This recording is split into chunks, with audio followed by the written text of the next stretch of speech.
Our approach and the best way to leverage LinkedIn is not the pitch slap or the connect and pitch.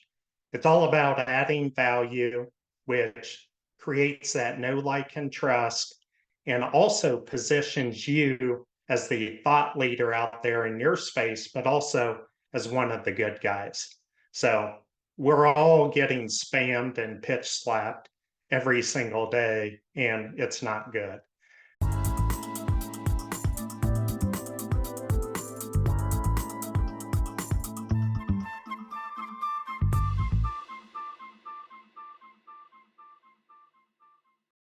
Hey everyone, welcome back. Another episode of the Book More Show. It's Stuart Bell here, and today joined by Mark McIntosh. Mark, how you doing, buddy?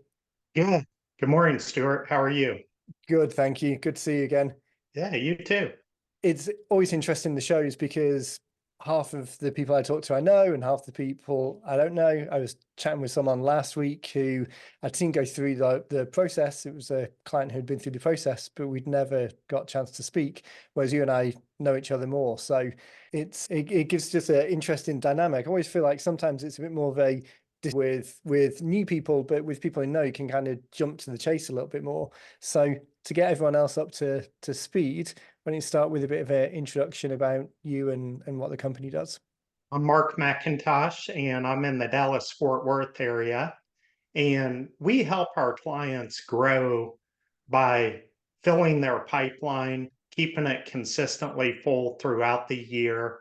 And the way we do it is through a multi channel approach that leverages LinkedIn, both outbound and inbound strategies, including content marketing. We also do email outreach and phone calls for our clients. And so, yeah, we're an outsourced lead generation agency. And, our primary method of doing this is through LinkedIn. And we also have discovered over the last year or two that leveraging email and a phone call in a multi channel approach has been very effective. Right. And another thing we do, which Stuart, is a lot of warm introductions and strategic introductions that, somebody might not be open to a call from a cold outreach. So what we'll do is help them gain access to their prospects by leveraging mutual connections. Right. So that's a strategy that we deploy that has worked really well. And that I think is one of the interesting approaches because, I mean, particularly in the last year, 50% of the emails in my inbox must be either people reaching out cold or agencies saying, hey, can you take 10 more clients this month? Or we were working with someone in your area and we can fill leads for you. But I guess the connection that we had in the first place was a mutual connection through someone else. So that immediately warms up the Yep. relationship. But we've been working together for a number of months now. And this is a little bit anecdotal, but I think the most effective element of everything that we've been doing is that warm connection. And I think not only warm in the sense of not introducing to a very close friend or contact, but just warm where there's some kind of connection there already. There's some kind of anchor to hang it on. It's not completely cold. So that is that we see with other clients as well, that kind of mix between, if I think about very warm, it's someone who I know personally and genuinely know, for want of a better term. And then there's kind of like a tepid introduction, which is there's some connection there. And then there's just the cold outreach stuff. So do you find that with other clients as well, that the warm/tepid stuff is more effective? Yeah. Yeah. So, for example, during the first few months of a campaign for our clients, we like to look at their existing network and help them re engage with those folks who might be good referral partners for them or prospects. And most of our clients, they've connected with people, they've done a good job building their network, but they've just lost touch or they've gotten busy. So Right. for many of our clients, there's a ton of gold in their existing network. So when we re-engage with those folks, it's a warmer outreach because there's presumably some of that know, like, and trust, and at Right. least some familiarity because their already existing connections. Yeah. And then to your point, when we make strategic introductions, or if our clients get with referral buddies and they make introductions to people they're connected to, that might be your second degree.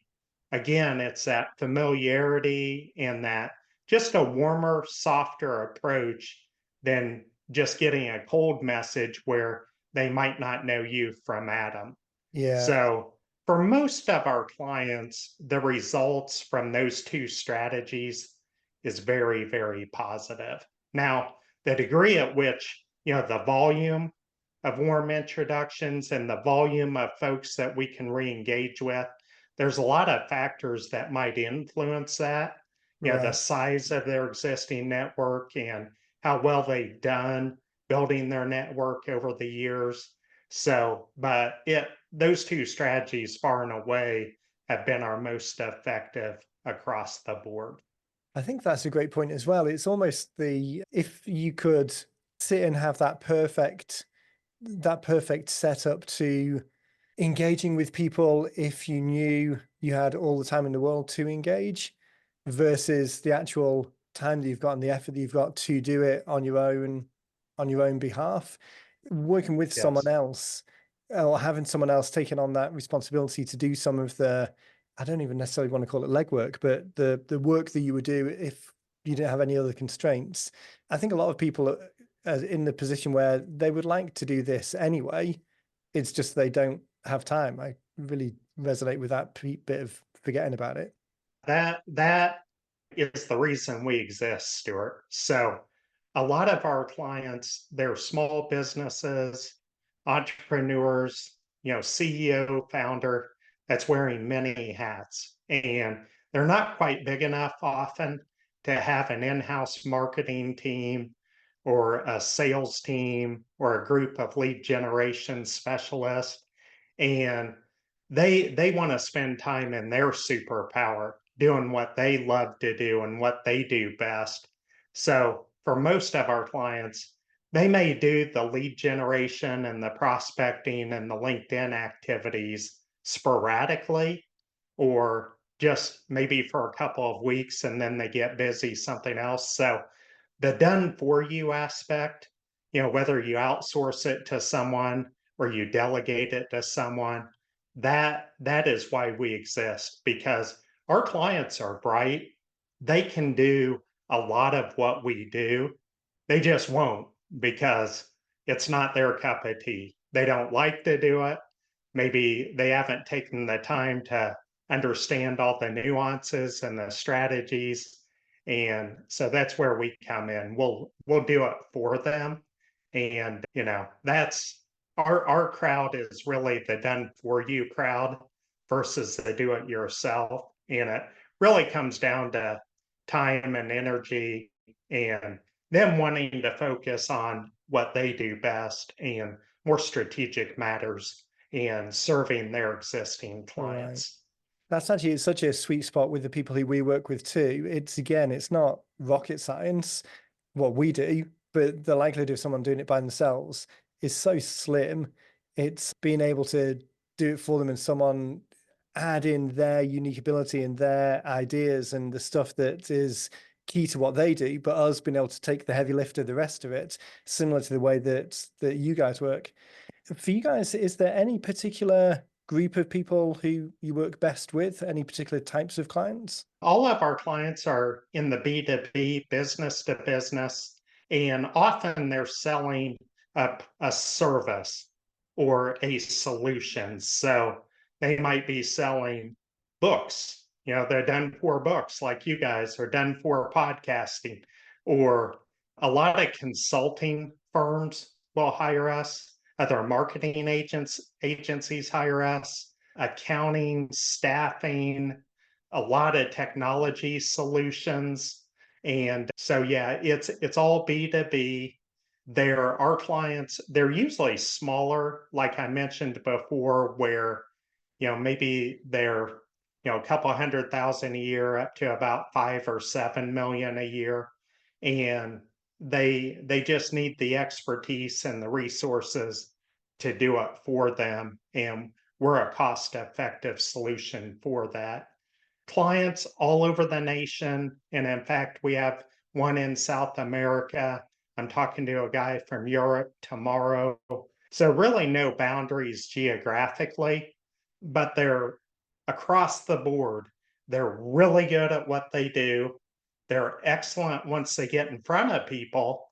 They just need more at bats. And they have historically gotten most of their business through word of mouth, networking, referrals, but it's just not enough. So maybe that gets them to 80% of their goal, but those methods are unpredictable and often insufficient.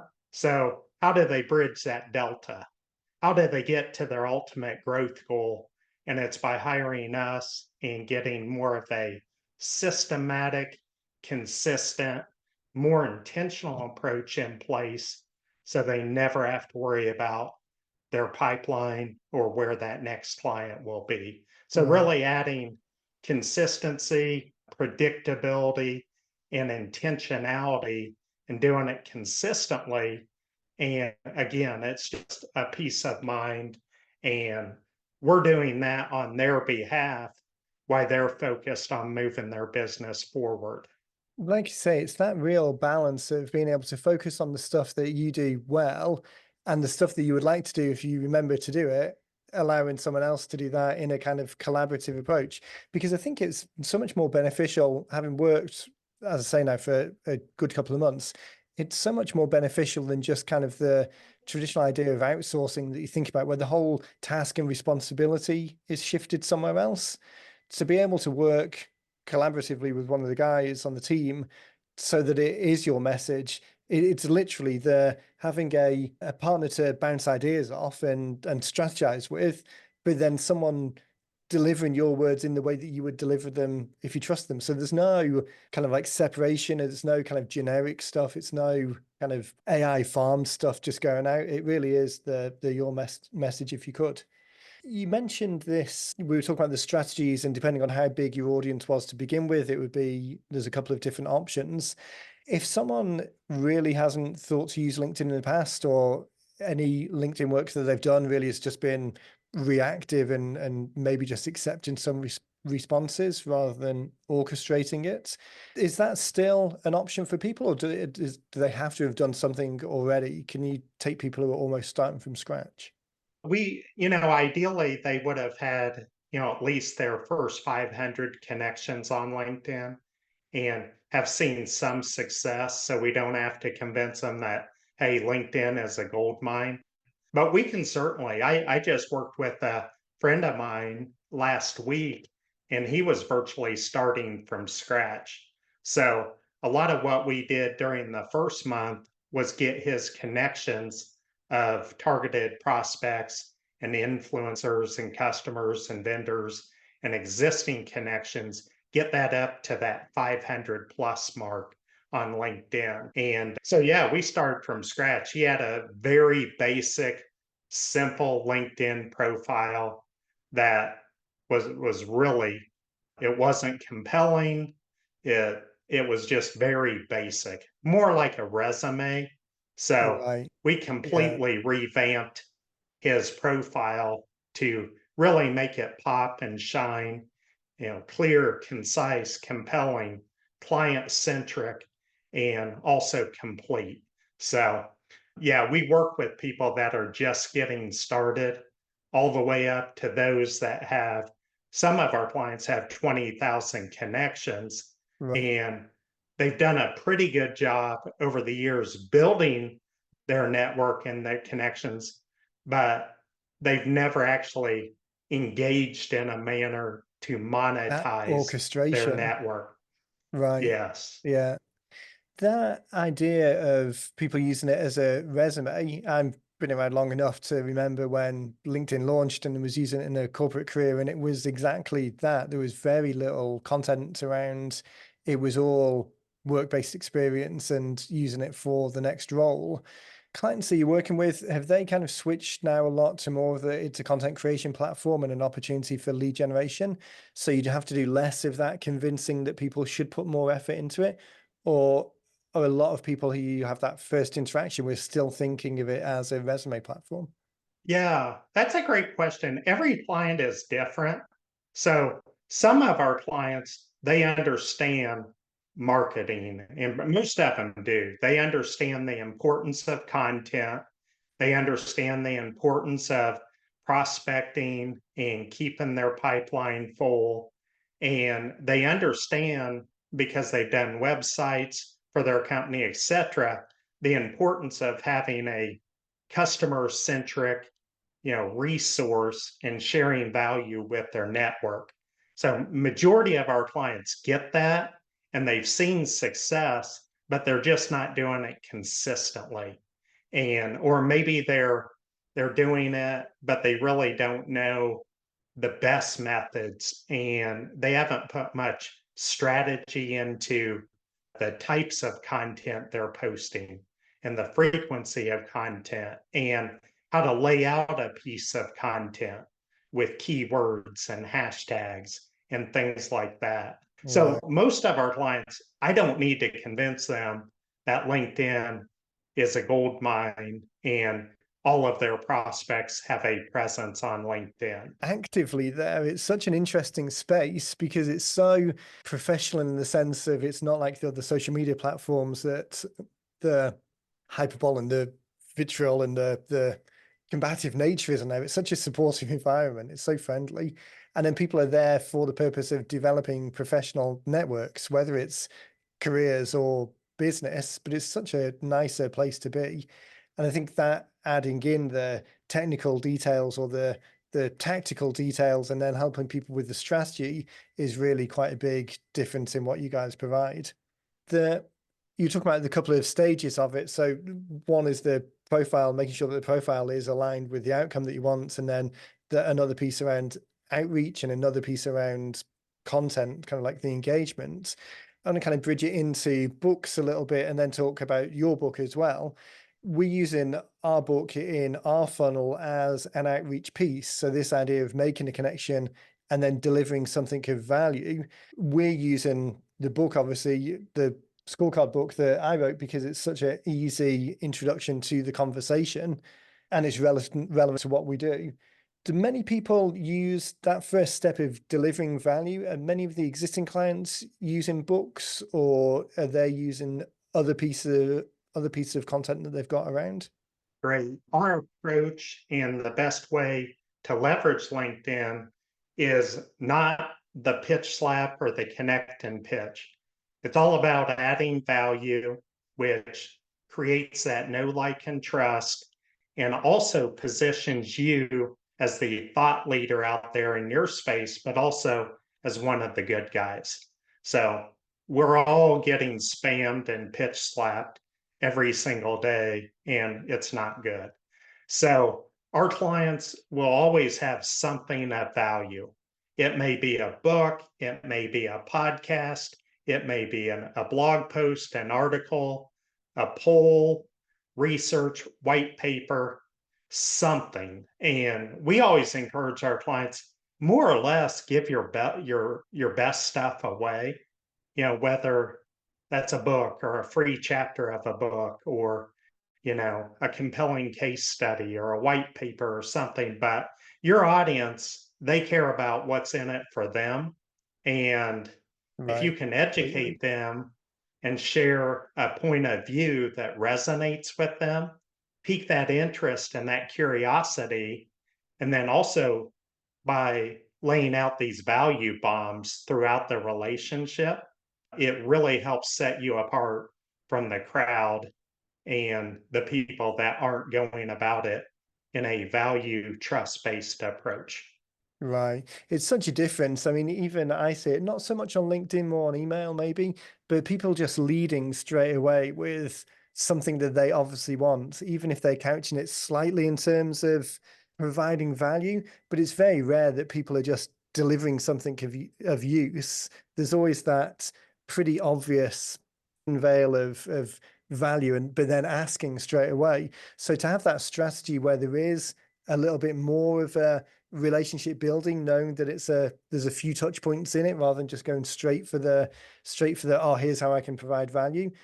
It's much more, it starts the relationship off in a much easier and better way, which I guess actually brings us to your book. So the idea that you were writing about the attracting people, the attracting high value clients, that word attracting, it's very kind of magnetic and drawing towards rather than chasing or hunting down or trapping high value clients. What was the thinking behind bringing things together in this particular way? As obviously you know the subject, you've got a lot of things that you could talk about. What was the thinking behind picking these particular elements to include in the book? Yeah, I mean, attracting high value clients. One of my guy I know, he calls them right fit clients, high value clients. That's the goal. So we're all looking to find those clients that we know are a good fit for us and vice versa. So by using the word attracting, that encompasses a lot of different ways to do that. Inbound, outbound, referrals, warm introductions, email follow-ups, phone calls, LinkedIn strategies. So I've always wanted to write a book. I just, it was too overwhelming to even think about the process. And so connecting with you as we got introduced by David, it was a godsend because I didn't realize it could be this easy to do. And it was just such a relief to know that you guys had the process and the value and the pricing options and things that just made it much more easier and more efficient and smoother than I ever thought was possible. And That's like so working I knew with that. I don't know if that answered your question about attracting well, high value clients, but a book is a great way. And we do that on LinkedIn where we position our clients as a thought leader, as an expert in their space. And that's a great way to attract high value clients. And a book, I can't think of a better way than a book to really elevate yourself as a thought leader in the space. And what a great way to share everything we've learned along our journey and the valuable insights, and to do it in a friendly, useful manner than right. your books that you And did. that's So that's why I was saying to someone yesterday, this idea that anyone who's been in business for more than a year, you've got all of the knowledge in your head and the experience and your particular way of doing it to really add that value and attract the audience and lead with a given hand and start the conversation in a meaningful way rather than just go in. I love the term pitch slap. It's so it just happens far too often. There's so much more of a meaningful way that just gets your ideas out there. And whether or not, I think people get hung up on the idea that they need to write a bestseller or a completely unique idea, or it needs to be competing on Amazon's shelves against the kind of brightest and the best. But for most of us, that's not, in fact, almost all of us, that's not where we're using it. We're using it to try and engage one person in a conversation that kind of leads to a next step. The process that you were talking about, making it as easy and straightforward as possible, that's what I like about your guys' service as well, is I know what I would want to do if I had the belief that I would actually remember to do it consistently, but I'm not going to do it. So to be able to, we help extract people's knowledge and get it into a book, and you guys help extract people's knowledge and get it into a consistent LinkedIn strategy. And those two things, there's such a synergy between the two. The idea of writing the book and bringing it together, of starting the conversation with the people who you want to start the conversation with, I often ask people, because this idea of kind of like beneficial constraints, we've been in business long enough that we could write books and books and books worth of stuff. We've got that much knowledge in our heads. Was it an easy decision to what to include and what to leave for a later conversation? for me, it was easy because I had done ebooks in the past. I've done a lot of presentations. So the framework or the outline of what I wanted to share and expand upon in a book format, that was easy because I'd already, you know, configured that over the last several years. And so, yeah, like I said, I've always wanted to do it. And the fact that you and I, one, I didn't have the awareness of your solution, and there were companies like yours that, I mean, just offer exactly what I needed for my purpose and my budget and my timeline. It was just a perfect fit. So, So I was scrolling through Instagram over the last week or two, and I must have clicked on a couple of the competitors. And because I've clicked on a couple of things, then obviously the feed is just full of similar stuff. So we've been around now for 10 years. So the number of competitors now are a lot more. But I really think that the amount of time and the budget is so much more aligned with this idea of a campaign conversation starting book, compared with, I think, a number of other people come to the project from a publishing world, and everything is then just elevated to a level that's much higher than is really what's fit for purpose in this context. So that's why I like the ability to kind of marry up the person's intent, the amount of time they've got, the use case, and everything that kind of makes it an effective way of starting the conversation either on LinkedIn or through email or through referrals. And again, that's why the two services align so well. So you've got the book now created. You've got all of the LinkedIn strategy and the ways that you guys work across the board. What thoughts have you got around how to use the book tied in with your own LinkedIn strategy, kind of trying to x-ray spec or shortcut for people listening in what you as a LinkedIn expert would do if you had a book, so therefore what they could do now that they've got a book? yeah. For one, a link to the book is on my profile. So it's instant credibility. And I talked to a guy yesterday. Before our call, he had already went out and purchased the book. So it just really made a big difference on that initial call. So that's one way we use it. Another way we use it as, each chapter and there's several posts that we can create on LinkedIn, leveraging the content and Right. repurposing the content that's already in the book. So that's been another way we've used it. I'm currently in the process of updating our website where somebody can opt in to receive a copy of our book, the electronic version. And, it's a freebie, it's a huge value add. And just by reading the book, they're going to have everything that we do for our clients and be able to grow their business if they're willing to take the time to implement some of the strategies laid out in the book. Right. So having it as a lead magnet or a useful resource that they can acquire just by visiting our website is another way that we're using it. And then if somebody gets referred in and I want to send them a copy of the book, either electronically or a hard copy, that's another way that we'll use the book. And then the final way, well, there's a couple others, but one to get on podcast, to get speaking gigs. Another one would be for our referral partners and as a value add or a gift for them. So there's a ton of ideas that we plan to utilize and get an ROI from this book, Right. which may be the first book of many because I've enjoyed this process so much. That's what I'd love about working with guys like you who have kind of the framework or the structure or the idea of how to use it is there, and you can see the roadmap ahead. So it's always one of the more disheartening things is when you kind of check back in with people a year later and they've kind of finished the project, but it's kind of fallen by the wayside and I haven't actually got around to using it that much. Much nicer. Like creating the book is kind of like the first step. It's setting up the profile, the LinkedIn profile. It's a foundational first step, but it's only the first step. It's the fact that it exists isn't going to do that much, but getting it out there and using it.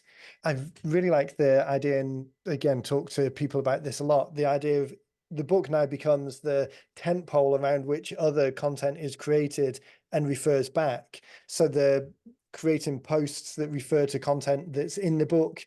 Then when people see the book, they're not hearing it for the first time. It's reinforcing and building on the message that you've kind of putting out there across many different ways. And the fact that people are joining calls, discovery calls or initial calls with you, and they've had some exposure to the book already. Again, the things that you're saying, they're not hearing it for the first time. What you're saying is reinforcing things that they've already read. They just read it in your book. So it's so the synergies that can come from it, the kind of multi-channel uses of having done the work to create it. Yeah, it really does build this kind of army of assets out there that you can just get in front of the people at the right time and move them to the next step. Throughout the funnel. So Right, throughout the funnel to bring awareness, to draw interest, to help reinforce your solution, to help seal the deal and ultimately win the client. So it's throughout the funnel, and there's a multitude of ways we can leverage the book. And another idea is for referral partners or people that also serve your ideal customer. I'll send them 2 or 3 books that they can give out to people, right, yeah, and they're the hero in that situation.